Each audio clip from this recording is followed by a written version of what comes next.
concreto.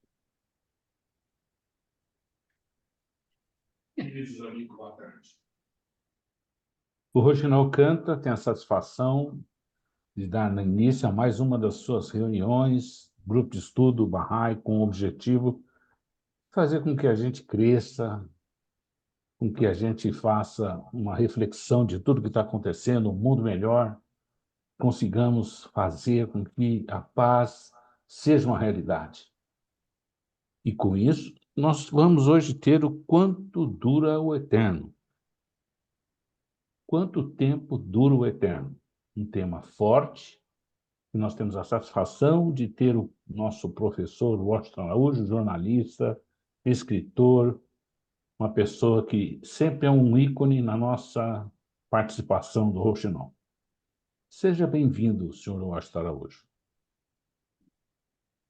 Boa tarde, João Davi. Boa tarde a todos os queridos amigos e amigas aqui reunidos. É um grande prazer ver seus rostos nesses dias abençoados do jejum Bahá'í, que Bahá'u'lláh adotou cada hora desse período do jejum, dos 19 dias, com uma potência especial.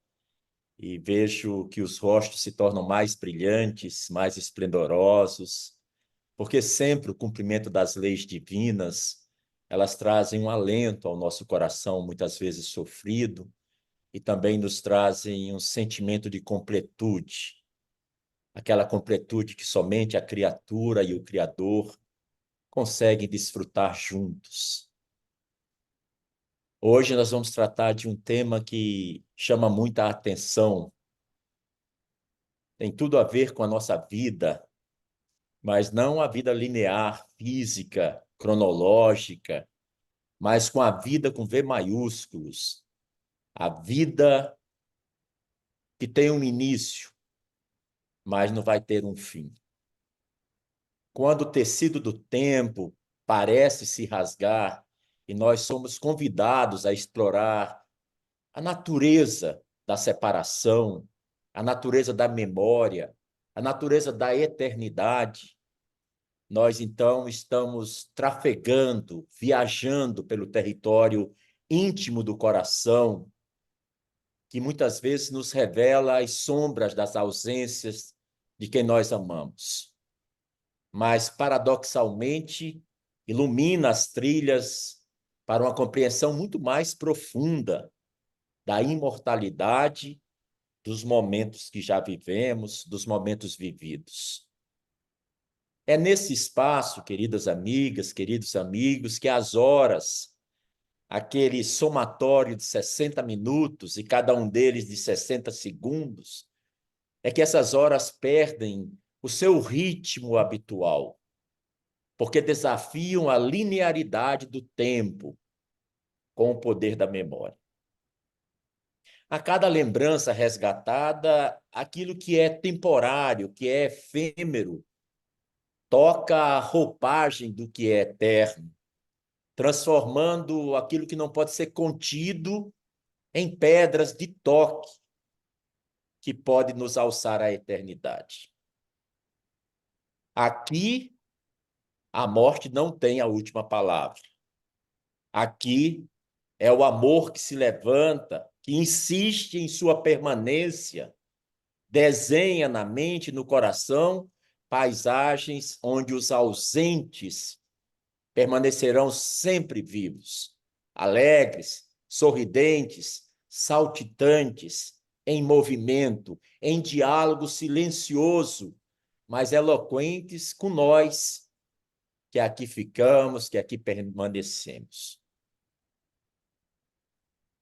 Para quase todos nós que participamos desse algo extremamente belo e grande, que é o sentimento de permanecer dentro da espécie humana, a gente vê que nós vamos passar a ter alguns pensamentos que eu quero chamar de pensamentos mágicos, uma rebeldia de cada um contra a finalidade da morte.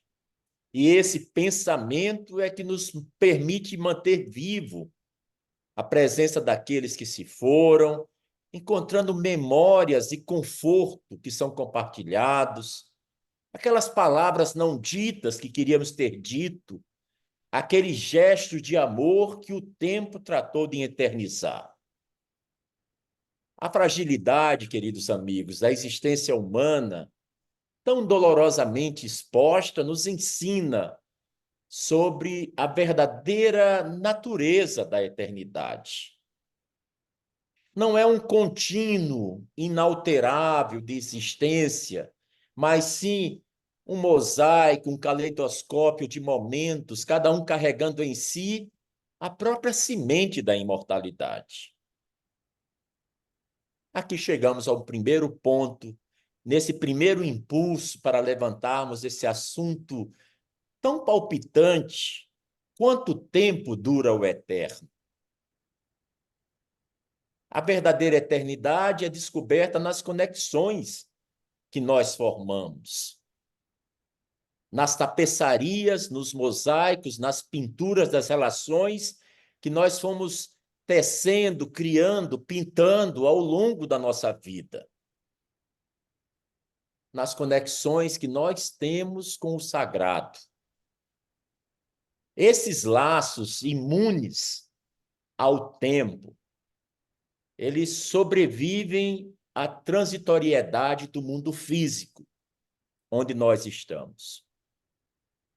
E emerge como uma nova luz, uma compreensão de que, embora possamos nos despedir das pessoas que nós amamos, o amor em si, ele permanece, ele é invulnerável, como um teflon ao desgaste do tempo.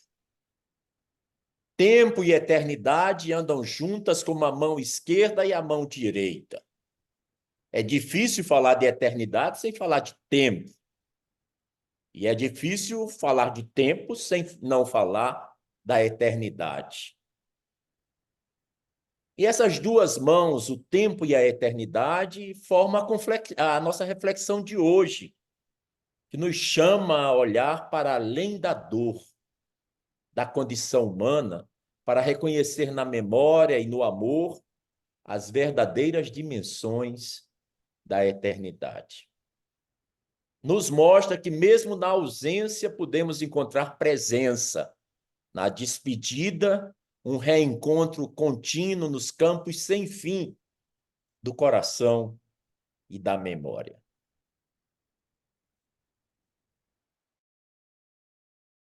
A existência do espírito humano, uma lembrança para cada um de nós, de que cada momento de conexão é uma estrela na vasta constelação da nossa própria eternidade.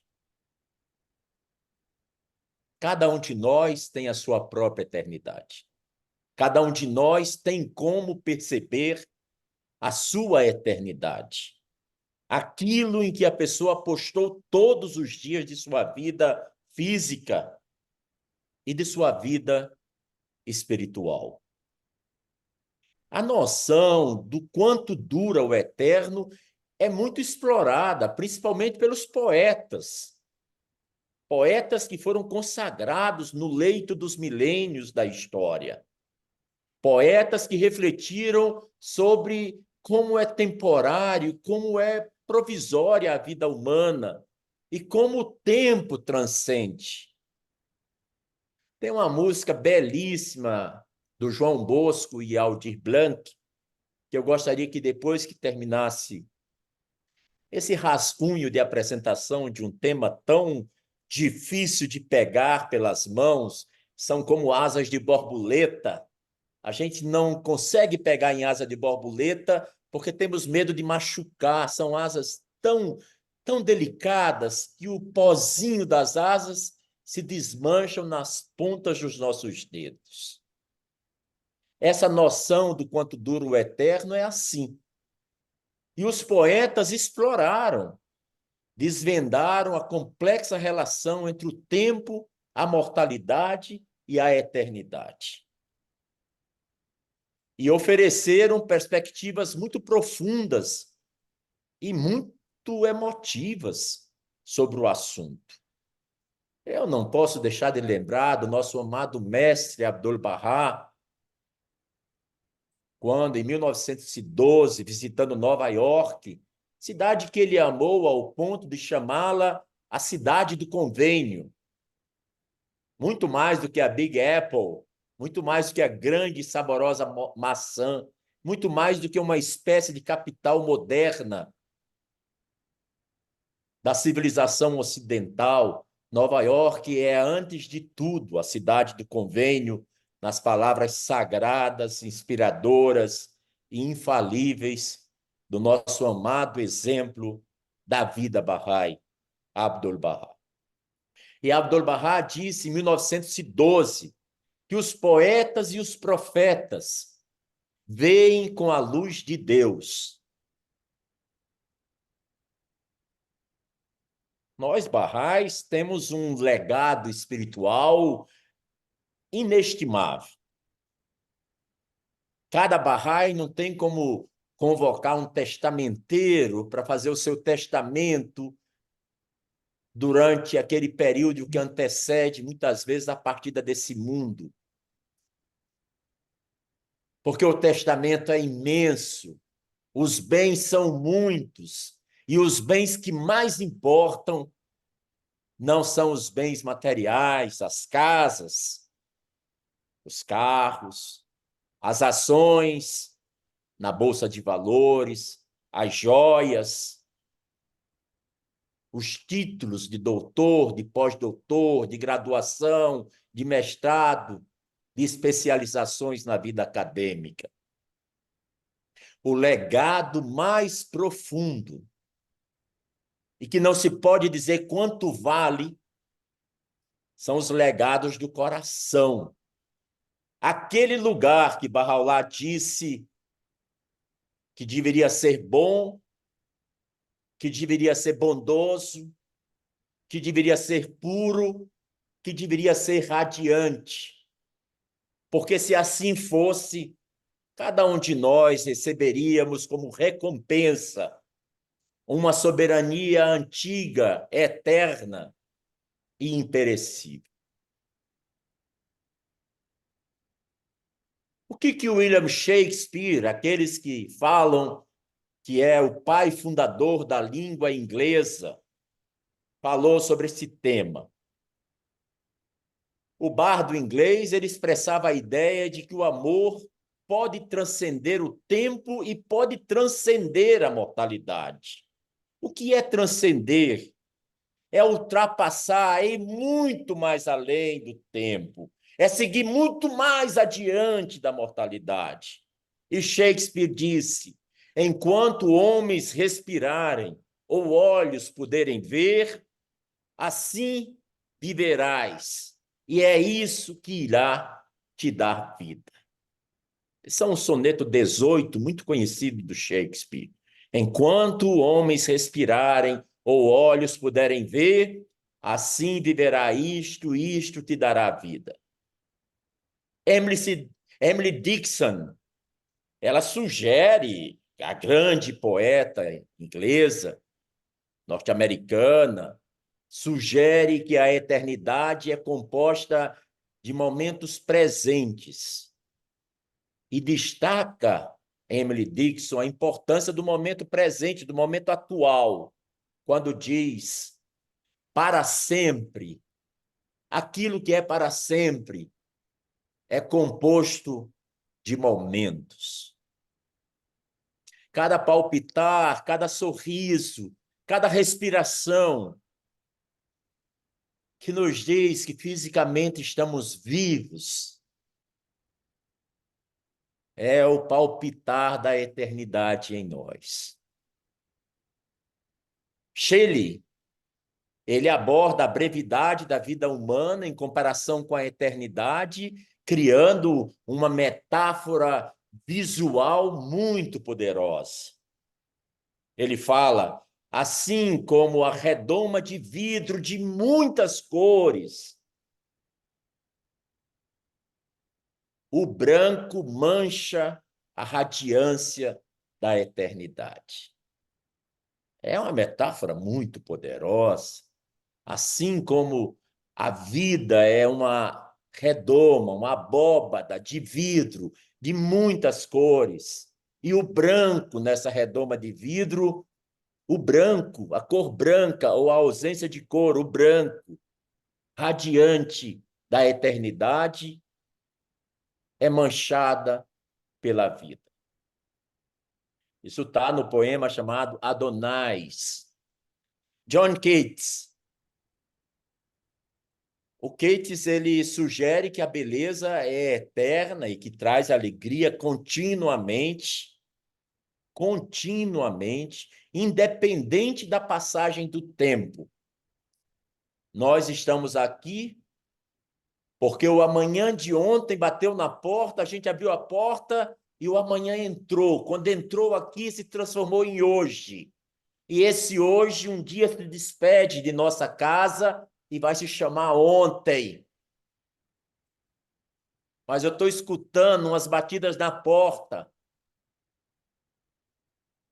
No âmago da próxima meia-noite, essas batidas estarão anunciando o amanhã que pede para entrar e se transformar no presente e no hoje. Não é fascinante isso? É fascinante isso. Eu gosto muito de um grande poeta hindu que talvez poucos de nós tenhamos dado os ouvidos que ele merece. Eu me refiro ao Nobel de Literatura da década de 1910, Rabindranath Tagore. Quando estava a caminho de Nova Delhi, em 1986, final do mês de dezembro, tinha o prazer, meus poucos 20 e poucos anos, que sabia eu da vida, se hoje um velho já arcaico descobre que nada sabe da vida, imagina com 22, 23 anos de idade. Estava num scooter, aqueles carrinhos indianos de 3 rodas, me dirigindo ao local do Templo do Lótus, em Nova Delhi. Naquele 25, 26 de dezembro, começava a grande conferência de 9 dias, dedicada à inauguração do Templo da Índia.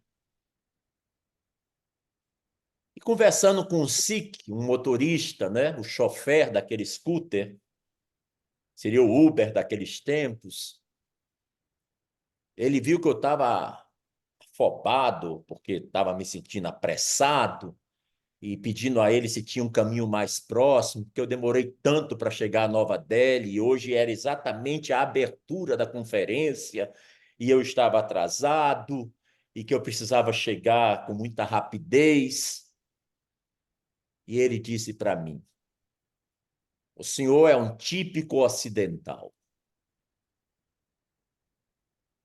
Esperava todo tipo de pergunta, mas não esperava essa pergunta, um típico ocidental, até porque nunca dei muita trela a ser ocidental. O ocidental está muito relacionado com coisas materiais, com mesquinharias, com coisas efêmeras que morrem, enquanto que os orientais, não sabemos se é exatamente porque é no Oriente que surgem as manifestações de Deus, não temos nenhuma que surgiu no Ocidente. Eu fiquei sem ter o que comentar, demorei um tempo e perguntei, uai, por quê? Ele disse, porque vocês, ocidentais, estão sempre ansiosos, não desfrutam o momento. O senhor já esteve outras vezes na Índia? Eu disse, não, é a primeira vez, as primeiras 24 horas que eu estou em seu lindo país. Ele disse, então observe a paisagem, não se preocupe em chegar rápido onde o senhor quer. Nós vamos chegar, eu lhe garanto. Aquilo me calou fundo, eu fiquei realmente pensativo. Puxa vida, puxa vida.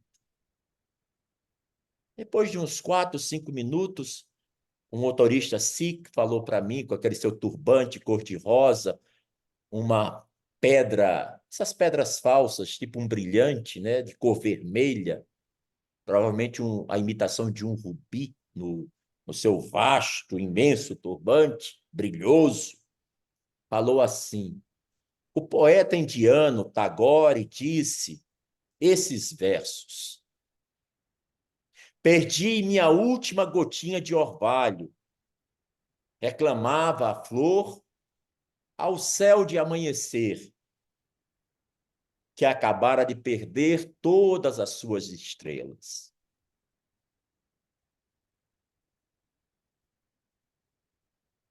Isso foi nos últimos dias de 1986. Era dezembro e era o país e o planeta chamado Índia. Estamos em 2024 aqui no Rouxinol e ainda recordo daquele grande motorista Sikh recitando Tagore. E eu vou repetir porque eu espero que vocês nunca esqueçam. Os versos de Tagore. Perdi minha última gotinha de orvalho.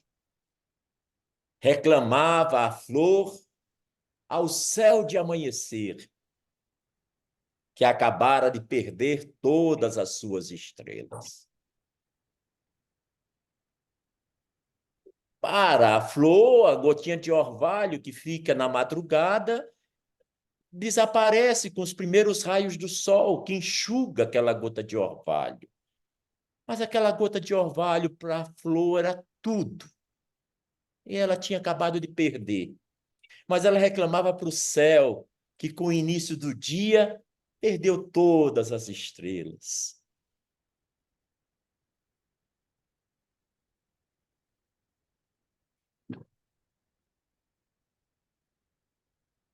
Agora, o Tagore, sobre a eternidade, ele fala outra coisa. Esse é que é o problema, a gente pega esses temas que o Rouxinol nos dá e a gente vai se perdendo aqui, perdendo acolá, colocando memória, colocando uma história, lembrando de Abdu'l-Bahá, falando de Nova York. Nada disso estava previsto, nem essa história da Índia e a história, sabe, aquelas histórias incômodas que fica dizendo eu quero que seja contada, isso precisa, tem a ver, e você fica meio desesperado. Parece que não é a gente que está fazendo a apresentação, estão fazendo a apresentação e a gente é um mamulengo, um marionete, um puppet, aqueles que ficam sendo puxados assim, né? O Tagore falou o seguinte: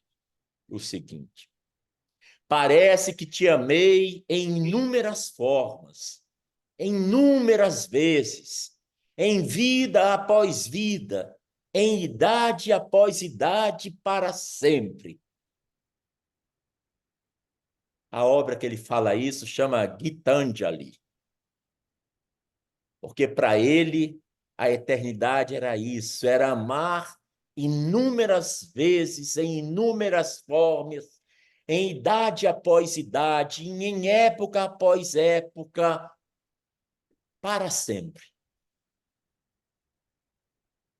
Bem, desnecessário, com essas citações dos poetas, ver a beleza daquelas palavras do mestre que eu mencionei lá embaixo, quando ele se refere a Khalil Gibran e diz para Gibran Khalil Gibran, os poetas e os profetas veem com a luz de Deus. Uma Dixon, Shelley, Keats, William Shakespeare, agora o Tagore. Essas pessoas disseram esses versos, 5 versos, que eu selecionei para compartilhar com vocês hoje.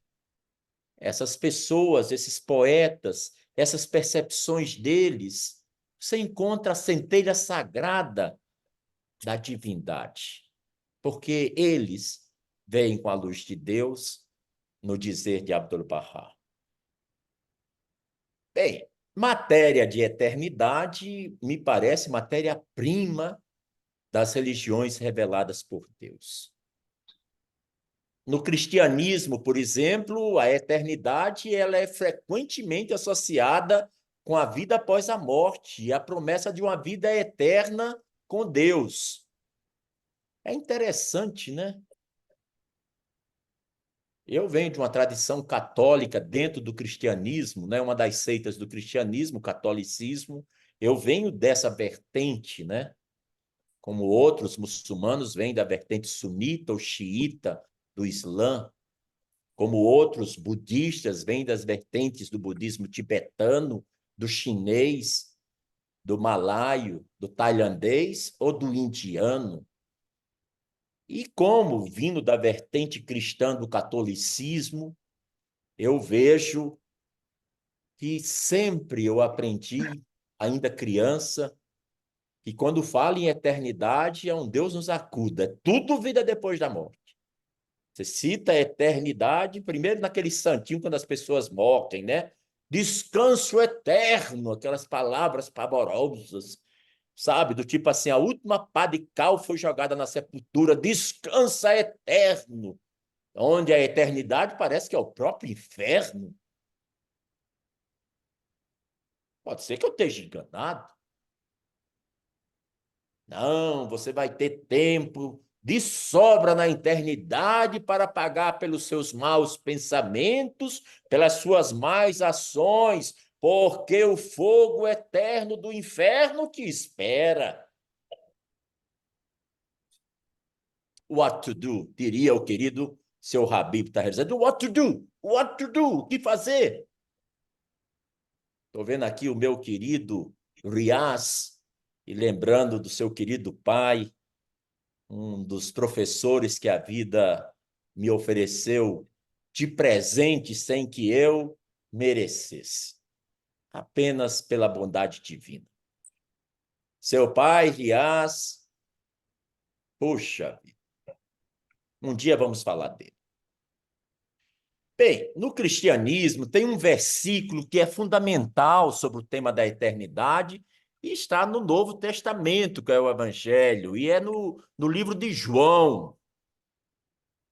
Bem, a galera na época dizia que João era o apóstolo preferido, favorito de Jesus, né?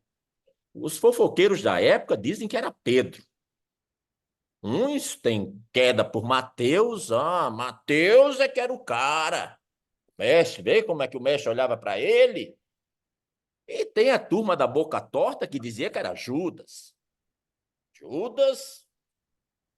Bem, João, segundo os teólogos cristãos, era o discípulo favorito de Cristo. E João escreve no seu evangelho o seguinte: porque Deus amou o mundo de tal maneira que deu o seu Filho unigênito para que todo aquele que nele creia não morra, mas que tenha a vida eterna. Ou seja, o cristianismo estabelece logo de cara que todo mundo que crê na manifestação de Deus, na figura humana de Jesus Cristo, só em acreditar, ele já alcança a vida eterna. Por isso eu digo, o meu querido João Davi, a Regina, a Aninha Paz, por isso que eu digo a vocês que esse negócio das religiões ficarem tratando dos textos sagrados, muda a essência das coisas, né? Então, eu estou falando do catolicismo, da minha origem, que a eternidade ela é vista como realmente aquela parte da morte. O cara morreu, só se fala de eternidade. Não, não chora, não. Ele agora vai viver eternamente. Não, ele estava precisando descansar, vai ter o repouso eterno. Não, não sei o quê, não, não sei o quê. Mas quando você vai lá no livro sagrado, aí você encontra em João dizendo que a vida eterna começa quando você acredita em Jesus para os cristãos. E no Islã? O Islã, eu quero fazer aqui uma observação, se a Janete me permitir. Nós, barrais, eu acho, mas pode ser que eu esteja tomando vocês pela minha régua, que é uma régua da completa ignorância. Nós, barrais, não conhecemos nem não nos aprofundamos sobre o Alcorão, sobre o Islã. A gente não sabe nada. Se não fosse uma live Bahá'í, eu diria, a gente não sabe PN. Mas como é uma live Bahá'í, eu estou dizendo, a gente não sabe é nada. A gente não sabe do Alcorão, a gente só sabe que foi Muhammad. A gente sabe de Fátima, a filha do profeta. A gente sabe que as palavras ocultas foi o anjo Gabriel que falou no ouvido de Fátima para ela parar de chorar pela separação do Maomé, do Muhammad. A gente sabe que Islã significa submissão à vontade de Deus e sabemos que existe duas vertentes no Islã, os xiitas, os sunitas, e tem outras vertentes, como o sufismo, por exemplo. Mas nós não conhecemos os versos sagrados do Alcorão. Nós não sabemos as promessas do Alcorão, por exemplo, em referência a Bahá'u'lláh e ao Báb.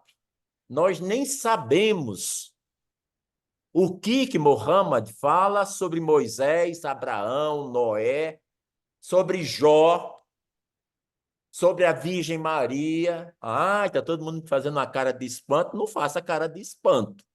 Porque no Alcorão fala de todo mundo, toda a galera do Antigo Testamento entra lá no Alcorão. Só não entra do Novo por razões óbvias. Ou seja, o fanatismo da época, a maneira como o livro, depois de revelado, foi escrito, o que foi suprimido, o que podia entrar, o que não podia entrar, enfim.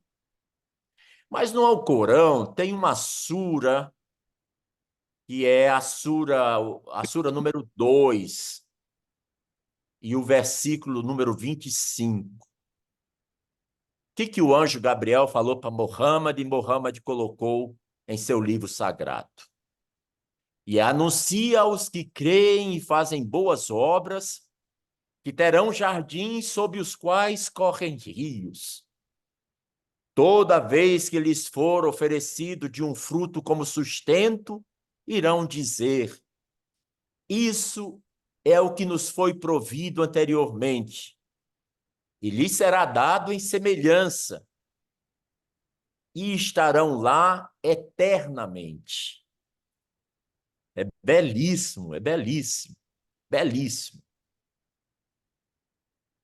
Bem, eu tinha preparado algumas coisas do budismo, do hinduísmo, de um monte de coisa, mas a gente aqui já começa com uma tesoura, porque a gente vai cortando coisa. Vamos entrar agora na fé Bahá'í. Já pagamos as nossas homenagens ao cristianismo, ao islamismo, vamos entrando logo na fé Bahá'í.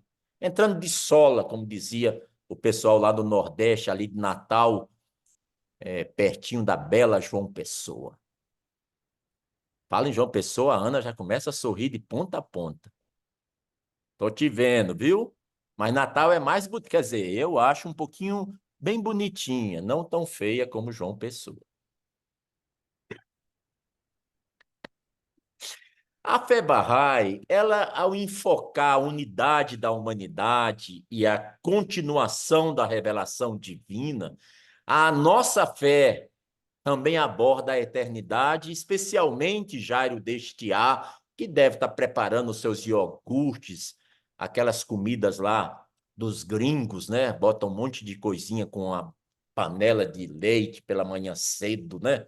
Aquela confusão que eu passo fora. Eu quero é um cuscuz, uma tapioca, mas eles ficam comendo aquilo numa felicidade de dar gosto. E agora, para quebrar o jejum, o Jairo deve estar também preparando as suas guloseimas para daqui a pouco. Mas a nossa belíssima causa, a fé Bahá'í, ela trata da eternidade como uma viagem da alma e também faz referência à vida que vem depois dessa vida. Sim, na fé Bahá'í não é muito conceito. Rose Miguel, Shanta, querido Sohrab Jun, a fé Bahá'í não é muito conceito de vida depois da morte. Quanto mais a gente lê os ensinamentos da fé, a gente entende que é a vida depois da vida. É até melhor tirar esse luto, essa coisa pavorosa da vida depois da morte. Não, a vida depois dessa vida é outra vida com outras características. Bahá'u'lláh, ele fala da eternidade de forma a enfatizar a continuação da alma. As palavras de nosso bem-amado. Sabe tu em verdade que a alma, após a separação do corpo, continuará a progredir até se aproximar de Deus, mediante um poder e graça que lhe são inerentes. Sabe tu em verdade que a alma, após a separação do corpo, continuará a evoluir, a progredir, até se aproximar de Deus, através de um poder e uma graça que são inerentes a Deus. Queridas amigas, queridos amigos, esse ensinamento sugere uma visão da eternidade como uma visão, né, do caminho contínuo, que não tem non-stop, não tem parada para abastecer, igual carros de Fórmula 1, não fica parando para trocar pneu. O caminho espiritual vai indo, vai indo, vai indo, só faz ir. E esse caminho, ele é contínuo e ele leva até a presença de Deus por infinitos mundos. Então, nunca vai ter aquele apressadinho que vai dizer, epa, cheguei, ganhei a corrida, estou na presença de Deus. Se é infinito, sinto muito. Mas cada um vai progredindo, progredindo, progredindo. É claro, quanto mais coisas espirituais a gente adquirir aqui, me parece que mais mundos dos mundos infinitos de Deus nós iremos desfrutar, porque nós vamos ter uma chegada. Não vai existir essa chegada, vai ser um contínuo, sempre avante, sempre em frente. Mas nós observamos que cada uma dessas vertentes das religiões nos oferece uma perspectiva única sobre a eternidade, porque compartilham essa crença de algo que não tem fim, seja na forma da vida eterna com Deus, o paraíso, ou seja, num estado de progresso espiritual ilimitado. E essas visões orientam os seguidores de cada uma dessas fés em suas próprias vidas no dia a dia. Quem disse que os dias que vivemos aqui já não são exatamente aquilo que nós estamos reunindo para a construção da eternidade? Aquela eternidade que nos levará até a presença de Deus. Bem, eu queria chamar a atenção, um detalhe para não deixar de falar, a questão do budismo, né? Que no budismo a eternidade é vista de uma forma mais cíclica. É o conceito da samsara, é um ciclo interminável. A pessoa morre, renasce, morre, renasce, morre, renasce. É o tempo todo. É como aquela camisa de listra. Listra sim, listra não. Listra sim, listra não. Está o tempo todo, né? A libertação do samsara no budismo é alcançada através da iluminação, que eles chamam de nirvana, onde a alma transcende o ciclo em que ela está e alcança o estado da paz eterna. Eu esqueci de mencionar do judaísmo. Eu sempre acho, quando estamos falando de revelação progressiva, nunca é legal ficar falando de um ou dois dos mensageiros, já ir logo para Bahá'u'lláh. Parece que a gente se sente meio culpado, porque Bahá'u'lláh fala no livro A Dispensação de Bahá'u'lláh, que é uma grande carta que o amado guardião Shoghi Effendi escreveu em 8 de fevereiro de 1934. Esse livro devia ser um livro de bolso dos Baha'is. Ele é tão fininho que ele coloca a posição de Bahá'u'lláh, do Bab, de Abdul-Bahá, e a posição da ordem administrativa Bahá'í. Tudo escrito de forma infalível pelo amado guardião da fé. E lá está escrito que você não pode fazer distinção entre um mensageiro de Deus e outro. Porque o Deus que fala por um, fala pelo outro também. Bem, no judaísmo, a eternidade ela é associada à promessa da aliança eterna entre Deus e o povo escolhido. A vida após a morte ela é pouco enfatizada no judaísmo. Mas a crença na imortalidade da alma e na ressurreição dos mortos é muito presente em muitas interpretações do texto judaico, do Velho Testamento, da Torá. Nós temos também uma espiritualidade, que é espiritualidade, mas ela não está firme, nenhuma das religiões reveladas, né? Ela é uma espiritualidade que não está relacionada diretamente ao cristianismo, ao judaísmo, budismo, hinduísmo, islamismo, zoroastrianismo, Fé Bahá'í. É a chamada espiritualidade New Age, ou seja, espiritualidade da nova era. Nessa espiritualidade New Age, a eternidade é vista como uma dimensão, Riaz Jan, uma dimensão de consciência superior, onde as almas evoluem espiritualmente através de múltiplas encarnações. É um estado de expansão da consciência, além dos limites do tempo e do espaço.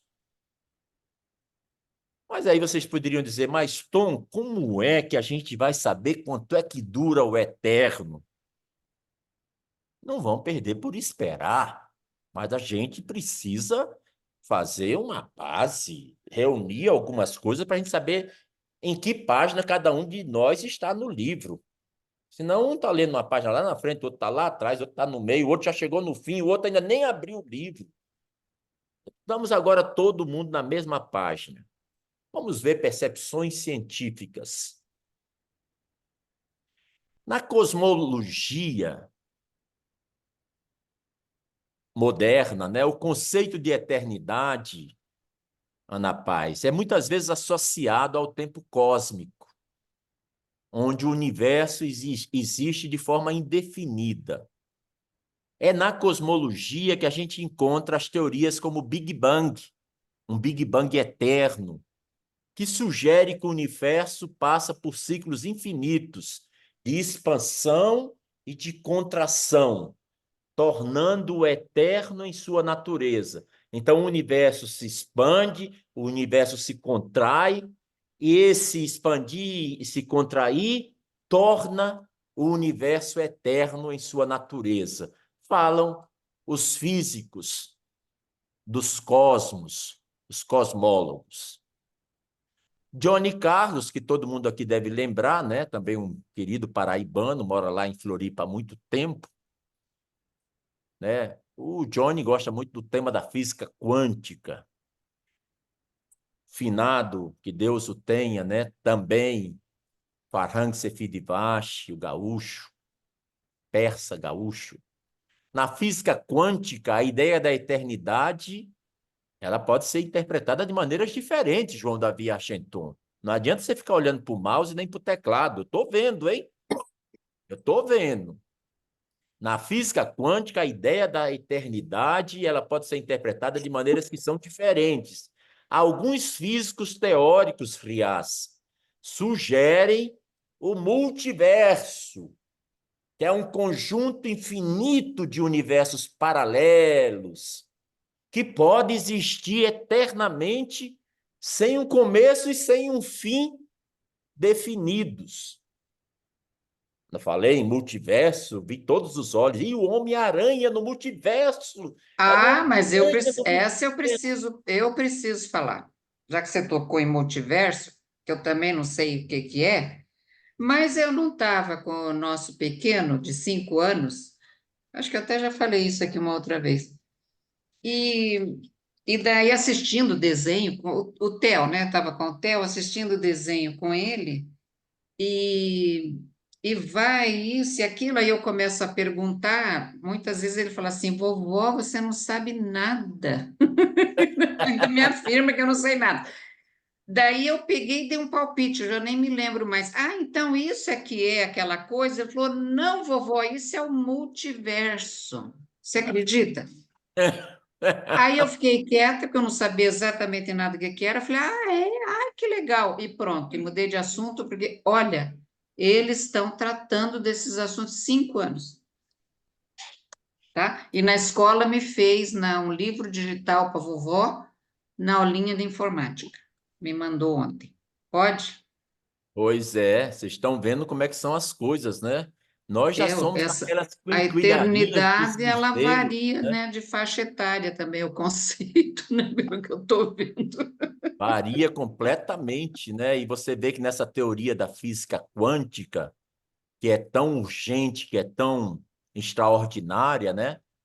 Eles sugerem o multiverso, universo, de onde vem a palavra? Uni é um, verso é uma realidade. Multi é mais de um, verso, realidades.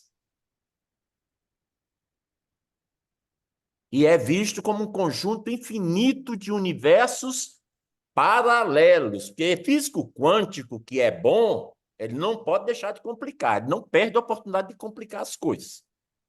Veio uma complicação, ele disse, opa, essa daí é minha, complicação é comigo mesmo. Um físico quântico é um complicador da ciência. Não é para os fracos, físico quântico é para gente complicada. Muitos deles até perdem a sanidade, né? Ficam loucos e tal, mas loucos são nós que não os entendemos, segundo alguns desses físicos quânticos que eu conheço. Bem, existe também a termodinâmica. Na termodinâmica, ela tem várias leis. O Rias que gosta da física, porque a ciência, Rias, eu me lembro da última vez aqui que a gente estava falando que você fez uma defesa da ciência, um negócio da ciência. Eu disse, não, eu vou colocar esse negócio da termodinâmica só por Rias. Olha aí, Rias, que beleza. Claro que o que eu vou falar por Rias nunca vai ser algo que ele já não conhecesse, é claro. Mas os outros vão também poder conhecer, assim como eu tive o prazer de conhecer agora. Na termodinâmica, a segunda lei dela afirma que a entropia de um sistema isolado sempre aumenta com o tempo. Vai crescendo, crescendo, crescendo, crescendo, crescendo, crescendo, como aquele tio do Harry Potter, no primeiro filme do Harry Potter, que ele vai virando um balão, vai, e se solta e ninguém mais encontra o tio do Harry Potter. A tia. Essa segunda lei fala em existir eventualmente o estado de equilíbrio térmico. E na termodinâmica, eles dizem que o estado do equilíbrio térmico pode ser conhecido como a morte térmica do universo. João Davi Achenton, avô do Theo. É para deixar claro que é esse João Davi aqui que eu estou me referindo. Tem os outros netos, mas com o tempo a gente vai decorando todo mundo. Nesse sentido, a eternidade pode ser vista, segundo a termodinâmica, como um estado de máxima entropia, onde todas as formas de energia estão distribuídas de forma uniforme, uniformemente. Eu estou vendo que quando a gente fala de ciência, vocês todos chega brilho os olhos, é quem tem tudo sobre ciência, de teoria, né? Temos a teoria das cordas e temos a biologia evolutiva, temos a neurociência. Vamos para a neurociência. Na neurociência, a experiência subjetiva do tempo é estudada em relação à atividade neural dos neurônios e também ela se relaciona na neurociência, a experiência subjetiva do tempo, aos processos mentais. A noção de eternidade pode ser considerada uma construção da mente humana. Ou seja, os neurocientistas, aqueles mais profundos, acham que esse negócio de eternidade foi a gente que criou, que a gente que construiu, que a eternidade ela é moldada pelas percepções e experiências de cada indivíduo. Ou seja, a eternidade da Ana Paz é diferente da eternidade da Regina, que é diferente da minha, que é diferente da Janete, que é diferente da do Sohrab, da Maria Tereza, e que é diferente de um monte de gente, como o Jairito, a Rose. Bem, é o que eles falam. Falar, todo mundo que tem boca fala, né? Você acredita se você estudar muito e se sentir convencido. Eu, particularmente, estou fora dessa da neurociência. Mas a biologia evolutiva, Riaz-Chan, é interessante, porque ele apresenta a ideia da eternidade através de termos como evolução, e continuidade da vida. Segundo os biólogos evolutivos, enquanto os indivíduos têm uma existência finita que vai se acabar com o ocaso, com a dissolução dos átomos e moléculas que formam o corpo humano, eles veem a vida como um todo, que pode continuar existindo indefinidamente, através do processo de reprodução e adaptação ao ambiente em mudança. Vamos trocar isso em miúdos. Muito bem. Eu nasci. Quando eu nasci, comecei a engatinhar, falei, depois já estava correndo pela casa. Aos 11, 12 anos já entro na puberdade, os hormônios chegam, com 12, 13 anos, os primeiros amores, 14, 15, as grandes desilusões amorosas, querendo me matar, porque a menina que eu gosto não gosta mais de mim, nunca gostou, nem nunca soube que eu gostava dela. Depois, aos 20, 22 anos, eu leio os Sete Vales, aí fala do Vale do Amor, e eu vejo que não dá para ficar como Bahá'í solteiro o resto da vida, tem que casar. O resto da vida, quando o cara tem 22 anos, já acha que o resto da vida vai ficar solteiro. Aí tem que casar, aos 25, 26 casa, aí 27 em diante começa a procriação, vem um filho atrás do outro, numa escadinha. Depois chega a meia-idade, os filhos crescem, se formam, se casam. E depois é o ocaso, é o reumatismo, é a dor na coluna, é a dor nas costas, é a catarata, é os rins que já não estão querendo funcionar aquela coisa toda, não sei o quê, não sei o quê. E, de repente, um dia não acorda, como um passarinho recebeu uma pedrada na cabeça do passarinho, o passarinho morreu, já não está mais nesse mundo. Muito bem, o corpo passa por uma cerimônia. Se eu sou Bahá'í, eu tenho que estar voltado para o Queblé, ou seja, para Bardi. Então, eu estou apontando para Bardi. E fisicamente eu estarei o tempo todo apontando para o lugar mais sagrado do planeta, o Haram e Aqdas. Com o passar do tempo, o meu corpo, que está enfaixado pelos 7 panos brancos de linho, se não tiver linho pode ser outro, estou todo lá enfaixado, estou lá dentro, eu começo a ter a dissolução do meu corpo físico. Esse corpo físico ele vai desaparecendo, vai desaparecendo, vai desaparecendo, até um dia que ele se integra à Terra. E quando ele se integra à Terra, o que vai acontecer? Ele começa, então, a voltar aquele versículo, viestes do pó e voltarás ao pó. É isso que eu estou tratando aqui com vocês, que seria uma boa exemplificação, creio eu, da biologia evolutiva, que diz que os indivíduos têm uma existência finita, a vida como um todo pode continuar indefinidamente através do processo de reprodução e adaptação ao ambiente em mudança. Então, tem tudo isso. Agora, tem um poeta, Ralph Waldo Emerson, e eu coloquei esses textos dos poetas aqui para ler para vocês. O Emerson fala: a alma vem de fora para o corpo humano, como uma morada temporária, e sai dele novamente e passa para outras habitações, pois a alma é imortal. Vocês já viram que eu tenho uma pegada com o lance dos poetas, né? Eu gosto muito de poesia. Se quiser me matar, me dê uma gramática na cabeça e me tire as poesias. Uma das coisas que eu mais amo na revelação de Bahá'u'lláh são as construções poéticas do texto sagrado. Palavras ocultas, para mim, é a quinta essência da beleza poética. Não é apenas, para mim, palavras sagradas. São palavras sagradas revestidas da beleza da poesia que o intelecto humano consegue também se deleitar. Steve Jobs. Quem aqui já ouviu falar do Steve Jobs? Por gentileza, levante aí o braço. Ninguém, só eu. Steve Jobs, Jair, você nunca ouviu falar? Bem, uns 5 aqui já viram. Os outros são meio rebeldes, até ouviram, mas não querem levantar o braço. Mas eu acho que ouviram Da falar Apple? É o da da Apple, Apple? da Apple. O Steve Jobs da Apple, quando ele estava no leito da morte, Riaz, Chanta,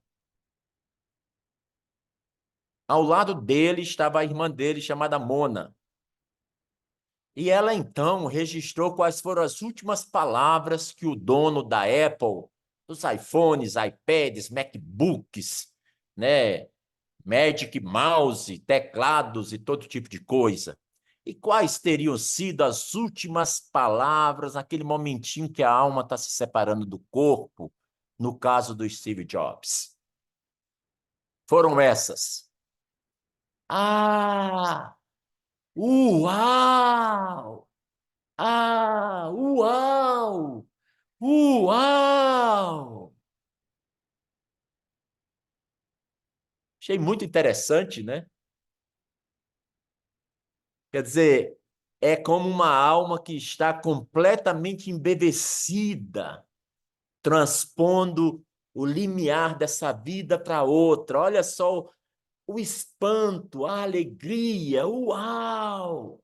Quer dizer, tanta coisa incrível, tanto isso, tanto aquilo. E eu achei tão interessante isso que eu pensei que nós deveríamos hoje apresentar isso. Bem, gente, todos nós vivemos nesse universo físico agora, mas muitos acreditam que nós vamos existir eternamente em um mundo espiritual após essa vida.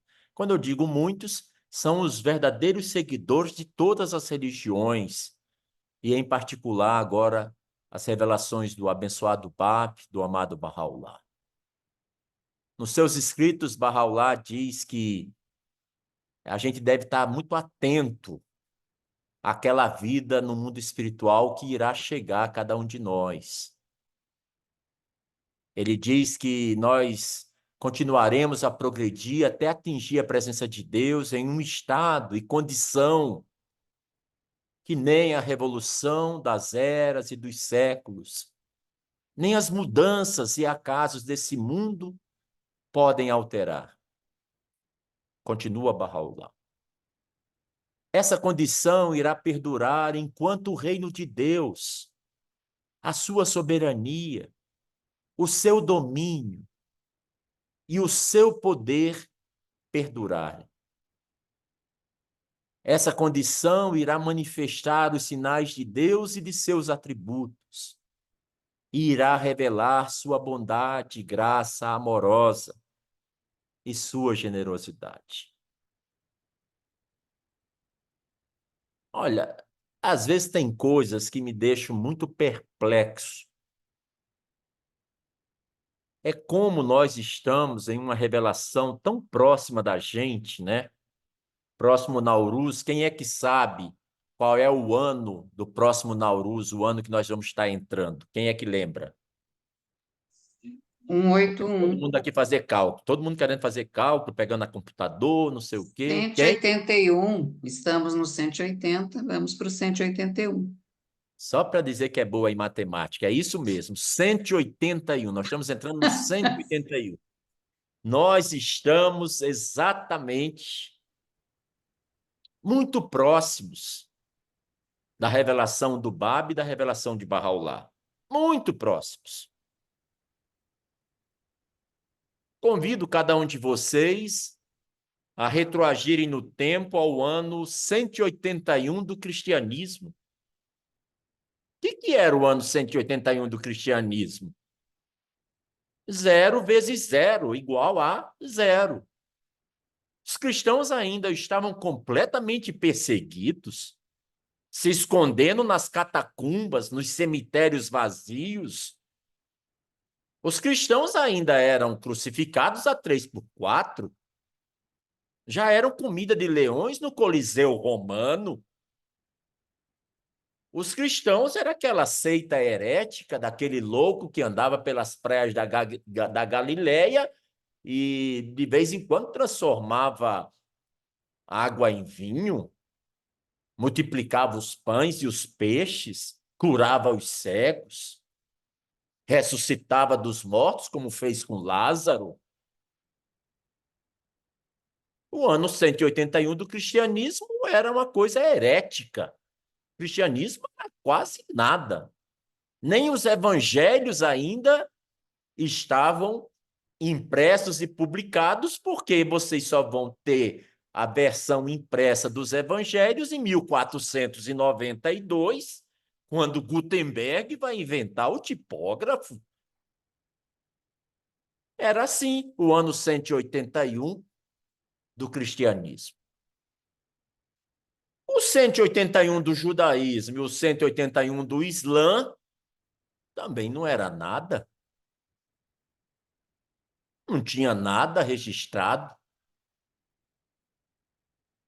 O que tinha era muito espaço, eram pergaminhos, eram anotações perdidas nas peles de ovelhas, de camelos, eram velhos papiros.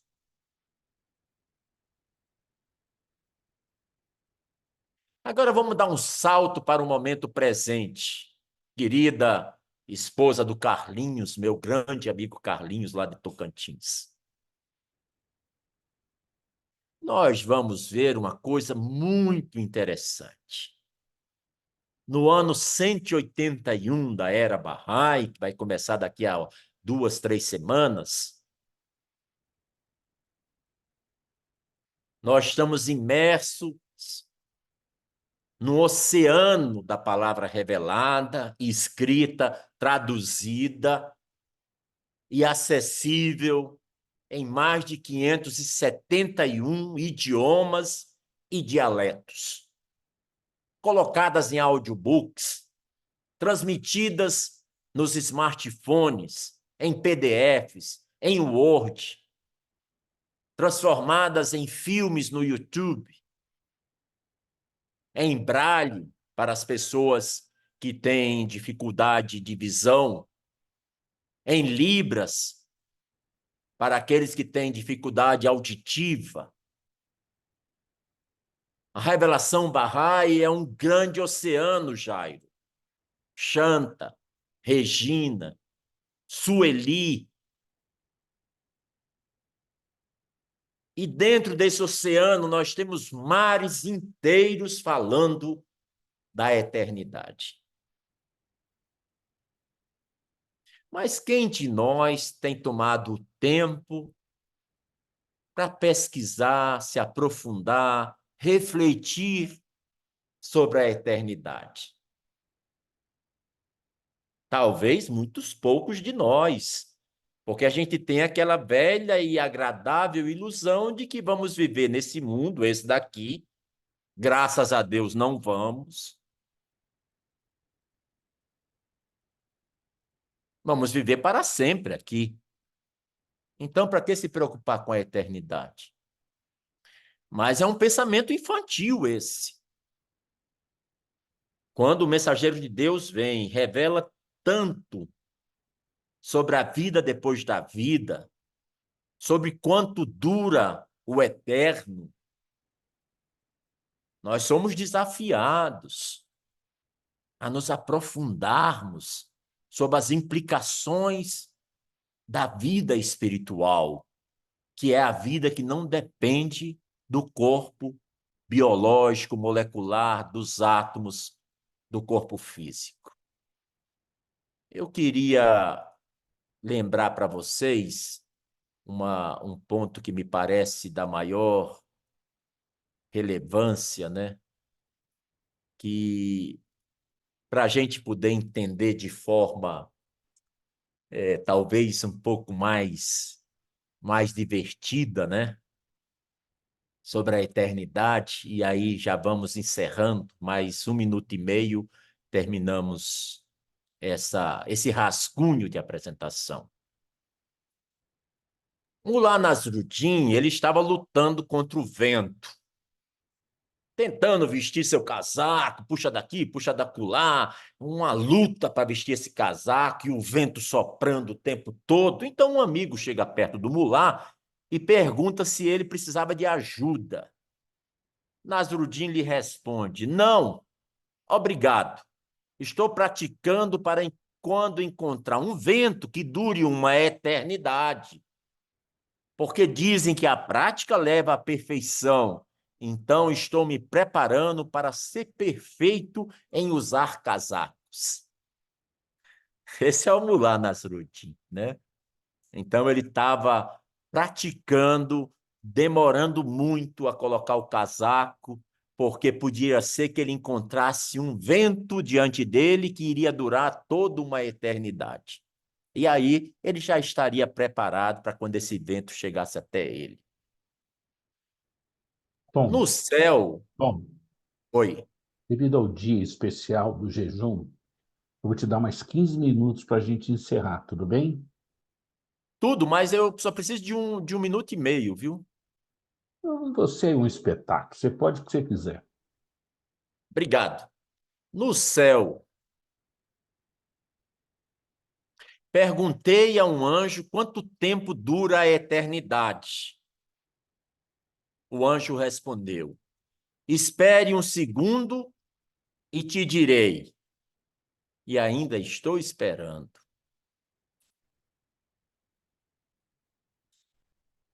Agora, ninguém vive sem o Wi-Fi. Antigamente, ninguém vivia sem água, sem ar.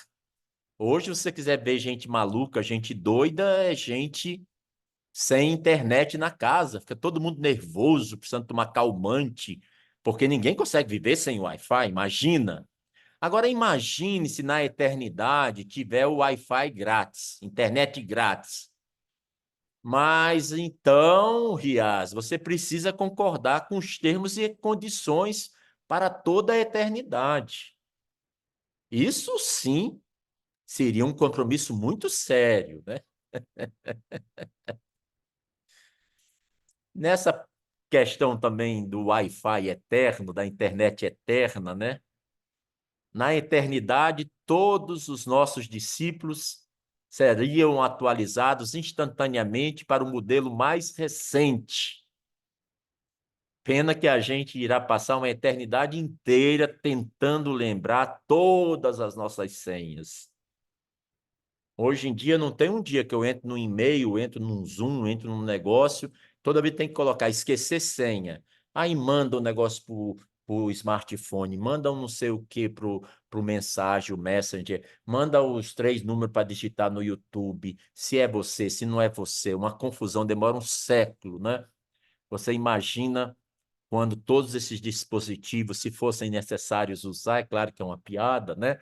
Instantaneamente fosse tudo atualizando para todas as nossas senhas. Bem, uma vez me perguntaram, numa reunião de uma Assembleia Bahá'í, né? Como é que eu definiria rapidamente a fé Bahá'í? E eu disse, a fé Bahá'í, para mim, é uma reunião eterna. Todo mundo começou a rir. E eu provei, mostrei que os 7 dias da semana eu tinha 13 compromissos. Eu saía de uma, caía na outra, saía de uma, caía na outra, porque ninguém habilitou as madrugadas. Senão teria também como preencher. Dizem que na eternidade não existe as segundas-feiras, nem reuniões que poderiam ter sido um e-mail. Nem precisava ter a reunião, bastava um e-mail e teria resolvido. Se na eternidade não tem essas reuniões que podia ter sido um e-mail. Agora, você imagine só um lugar onde finalmente nós podemos dizer: essa reunião realmente valeu um pedaço da minha eternidade. Então, essas coisas a gente muitas vezes tem que ficar lembrando, pensando, né? Eu vou aproveitar mais alguns minutinhos do querido João Davi Argenton, que normalmente ele não é tão generoso com o tempo, mas agora ele está sendo. Eu vou aproveitar, vai que depois ele esquece de ser generoso nesse aspecto, aí não é bom. Eu sei que como anfitrião é muito generoso, mas como coordenador, Ave Maria, se você não fizer o riscado, fizer o 7, não botar o traço no meio do 7, leva a bomba. Assim como a gente se prepara para essa existência física, desenvolvendo todos os nossos sentidos e faculdades no útero materno, Esse mundo material, a gente já aprende lá atrás, né? Ele serve como um meio para desenvolver as faculdades espirituais que nós vamos precisar usar plenamente durante a eternidade, né? Essas faculdades espirituais, elas são muitas virtudes. Bahá'u'lláh diz que todos nós possuímos inerentemente essas virtudes: bondade, veracidade, amor, compaixão, solidariedade, pureza, ausência de malícia. Diz que essas faculdades da gente, elas são ativadas, né, através de duas maneiras. A primeira maneira que fala que essas qualidades são ativadas, primeiro são através da nossa fé. E depois através das nossas boas ações. Quer dizer, não adianta usar todo mundo de boa moça, de bom rapaz, se tá o tempo todo pisando na bola. Pode falar muito bonito, pode ter muito texto, pode ficar lendo as palavras sagradas o tempo inteiro, mas se não tiver boas ações, o que está escrito nas palavras de Bahá'u'lláh é que não vale nada, passa a régua. O assunto não vai para frente, né? Então, no livro Resposta a Algumas Perguntas, do nosso amado mestre Abdu'l-Bahá, ele disse, e aí eu gostaria que fosse como um presente para todos de vocês que estão fazendo o jejum. Aí vão ficar todo mundo com aquela coisa: ih, será que o Tom não tá fazendo? Porque se não estivesse fazendo, ele ia dizer para todos nós, ele falou para todos vocês. Bem, isso fica igual o segredo de Fátima, ninguém precisa saber a resposta. Porque se disser que está doente, fica todo mundo querendo saber: e qual seria a doença? Será que é tão grave? Ele é tão expansivo? Se ele não falou, deve estar com alguma coisa. Será que a gente se prepara para segurar a alça do caixão ou não? O que que a gente faz? Ele só disse para todos vocês que estão fazendo o jejum. As palavras são de Abdu'l-Bahá. Eu peço atenção concentrada, fechem os olhos, respirem fundo e apenas escutem as palavras. A entrada no reino é através do amor de Deus, através do desapego, através da santidade e pureza, através da veracidade, da firmeza, da fidelidade, através do autossacrifício. Embora devamos estar constantemente conscientes de que nossa verdadeira vida começa após nossa morte física e que precisamos nos preparar para essa vida, desenvolvendo nosso caráter interior e fazendo boas ações nessa vida, essa não deve ser a motivação por trás de nossas boas ações. Não mostramos bondade aos outros apenas para ganhar um benefício futuro para nós mesmos. Isso não seria bondade de forma alguma. Seria apenas mera ilusão. Continua Abdu'l-Bahá. Mostramos bondade aos outros, expressando amor real por eles, do fundo de nossos corações, prezando pelo bem dessa pessoa, não pelo nosso próprio bem. Palavras de Abdu'l-Bahá. Não podíamos deixar de falar de sua santidade, o profeta Mártir de Shiraz, o abençoado Bab, que ainda ecoa em meu coração o bicentenário do nascimento do Bab, que eu tive a felicidade de estar junto com os amigos em Curitiba. Aqueles barrais maravilhosos, as mulheres com suas roupas verdes, suas pachimimas verdes, seus olhares brilhantes. A sede de Curitiba em festa, parecia um festival espiritual, dos gramados de Bardi, uma noite extraordinária, que fomos brindados pelas belas melodias cantadas ao violão pelo queridíssimo Max Max, Willick. meu querido Tom, Oi. com essas suas palavras, que a sua eternidade, a nossa eternidade, dure um pouquinho mais do que a gente espera e que a gente mereça. Hoje é uma reunião especial, eu peço perdão a todos que estão participando, mas você sabe que tem pessoas que ainda vão quebrar o jejum. Eu agradeço de coração a sua participação, vou pedir desculpa que eu não vou abrir para perguntas. Eu sei que você volta o mês que vem. Então, Ah, quem é? tiver Obrigado. pergunta, você está pronto aqui, o Roxinol não abre mão de você de jeito nenhum. Muito Não, não obrigado, são Tom. pessoas, não, é uma atividade da Assembleia para a comunidade. Não tem Meu como não querido ir. Tom, muito obrigado. De coração, eu agradeço a você e espero ter o mês que vem você conosco. Peço desculpa a todos por não abrir perguntas, mas eu estou muito agradecido. Obrigado, Tom. Eu quero agradecer a todos vocês, ao querido João, sempre muito querido, Janete, sempre muito amorosa. Então, eu concluo com essas palavras do querido Bab, que estava mencionando a vocês. O Bab revelou: o fogo e o paraíso se inclinam e se curvam diante de Deus. Aquilo que é digno de sua essência é adorá-lo por sua causa, sem medo do fogo ou esperança do paraíso. Um grande abraço para cada um de nós, um feliz jejum a todos.